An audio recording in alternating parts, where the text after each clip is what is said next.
Well, hello, Seaworthy fans. This is Kevin, and I'm back with another episode of News and Notes. Today in News and Notes, we'll be talking about new builds, we'll be talking about Cuba, and a couple of my thoughts. First on News and Notes, we have new builds. In 2016, we had 10 new ships delivered, including the Carnival Vista, the Harmony of the Seas, the Ovation of the Seas, the Koningsdam, the Viking Sea, and the Genting Dream. 2017 will see 11 ships on order, including the Norwegian Joy, Majestic Princess, and World Dream, all destined for the Asian market. Also on order are the much-anticipated MSC Seaside, the MSC Meraviglia, and the Viking Sky, a sister to the Viking Sea. 2018 shows 13 ships on order, and some of the anticipated new builds in the future are the two largest Carnival ships to be built. Both will be weighing in at roughly 180,000 tons, and both are LNG, or liquid natural gas powered, which is supposed to be a cleaner burning fuel. Disney has two new ships on order, expected for delivery in 2021 and 2023. They are going to be slightly larger than the Disney Fantasy and Disney Dream, and knowing Disney, we can expect some really cool things coming on those new builds. Perhaps the dark horse candidate for most anticipated new builds are the Virgin Cruise Line ships, which are on order for in the 2021, 2022, 2023 area. 2016 new builds, this is the Carnival Vista. She began sailing in Europe early in the spring, and she is now in the Caribbean doing her regularly scheduled 6 and 8 nights out of Miami.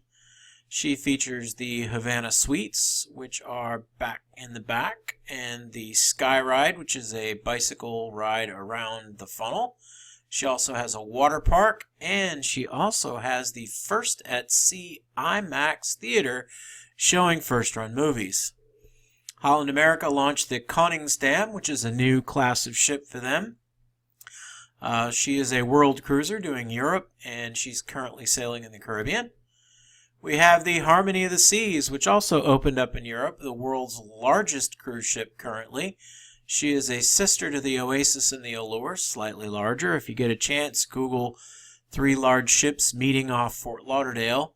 It was quite impressive to see these 3 ships fairly side by side right outside of Port Everglades. This is the Genting Dream, perhaps one of the more interesting ships delivered this year. Genting is a casino company from Asia. They are the owners of Star Cruise Line, which was or is part of NCL.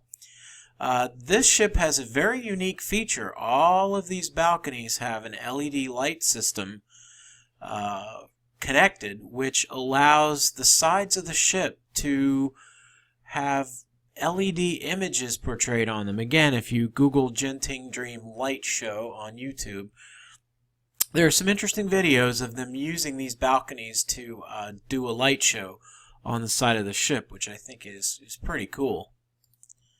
Future new builds. This is the MSC Seaside. She will sail year-round out of Miami starting on December 23rd. Looking at cruises on that now, looks pretty cool. Back here it has what they're calling sort of a beachfront with a pool back here. And it's a unique design because if you notice it's kind of thinner in the back than it is the rest of the way. I'm sure they could have squeezed in more cabins, but I think they really wanted to go for more of a club cruise feel. That's one of the things MSC is known for. And if you see, they've got a video board up here. And they've got a nice little sports deck area here. My understanding is there's a pool underneath this dome. There's a pool or two up here, and then, of course, the pool down here. And a nice promenade that you can walk on the outside of the ship.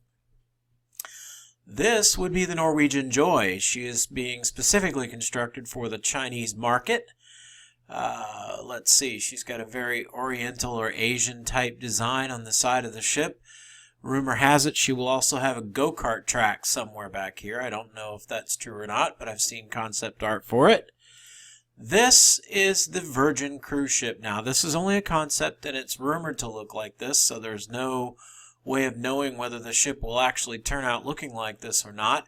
But this is called an X-bow or X-bow, depending on where you're from. it basically looks like they flipped the ship upside down and built the rest of the ship on the top.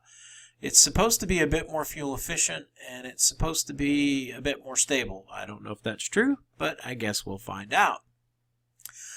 Cuba has been in the news over the last couple days. This video is being made on December 8th, 2016, and I have just added news to this within the last few minutes.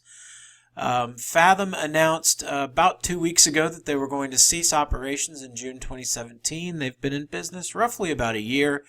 They were a social impact cruise line offering clients the opportunity to do, I guess, sort of mission work in the Dominican Republic and Cuba. The Cuba cruises have been selling quite well. The Dominican Republic cruises have not been selling well. They were deeply discounted and still had problems filling the ship. Fathom ceases to exist as a cruise line. However, on other Carnival brands, you will be able to book Fathom shore excursions. So I guess when you go to La Romana, you'll be able to go plant trees or make chocolate or whatever it is they were doing in, not La Romana, I'm sorry, in Amber Cove. Amber Cove had some mission type work that Fathom will sell these shore excursions on Carnival brands. Norwegian Cruise Line begins operation in May of 2017 on the Norwegian Sky out of Miami, doing 4-night cruises to Cuba with an overnight in Havana. Royal Caribbean brought the Empress of the Seas back to the fleet from Pullmantur, and I believe the reason they did so was because they expected to get permission to sail into Cuba, and Cuba's port facilities cannot support the big, huge, uberly large cruise ships, so Empress of the Seas fits the bill quite well. Regent, Oceania, and I just added Pearl Seas today, and Azamara Cruise Lines all have permission to begin sailing into Cuba. Fathom was a Carnival brand, but there's no word on when or if Carnival itself will be granted permission to cruise to Cuba. Carnival and their sister lines, being Costa, Princess, Holland America. No word on whether they will begin cruises to Cuba or not. And Celestial Cruise Line will begin year-round cruising to Cuba this year. That was a new announcement that just came across within the last 48 hours or so. So my thoughts is that cruising is going to get interesting over the next few months, maybe 6 to 8 months, with cruises to Cuba beginning. I suspect those cruises will be on the more expensive side. If you want to go to Cuba and you want to go soon, be expecting to pay a little bit more than normal for a 4 or 3 day cruise. You might want to wait until those cruises have sailed for quite some time, and then maybe the demand will diminish a little bit and the prices will go down. Not to get political, but it will also be interesting to see what the new administration's stance on Cuba is. If the new administration takes a hardline approach on Cuba, these cruises could be short-lived, and if you don't get in now, you might miss your opportunity. I don't know. Norwegian Cruise Lines recently opened Harvest Key Belize, which is their private island in Belize, which I have yet to go to and visit, but from the reviews, it's getting rave reviews, similar to the facility at Grand Turk and Costa Maya, only a little bit better from what I understand. Let's see, what other thoughts do I have? Back to Cuba just for a quick second. I think that the Cuba cruises will have an impact on the Bahamas, because of course the Bahamas have been a cruise destination for years and years and years, and they've gotten their share of cruise lines sailing in and out of there on a pretty much daily basis, and I think Cuba is going to take some business from the Bahamas. So it may be interesting to see what happens there. Jamaica is another one of those destinations that may see some cruise calls reduced because of the openings in Cuba. Head on over to our Facebook page, Facebook Seaworthy, and check us out. I'm going to try and update that more often than I have been. And if you have questions, please feel free to post them in the comments section of this video, and I will be happy to answer them. If you have questions on cruising or ships in general, or there's something you want me to cover in one of these videos, just let me know. And until then, happy sailing, and let me know if you book a cruise and where you're going. I'm excited to go on vacation, even if it's virtually. Thank you.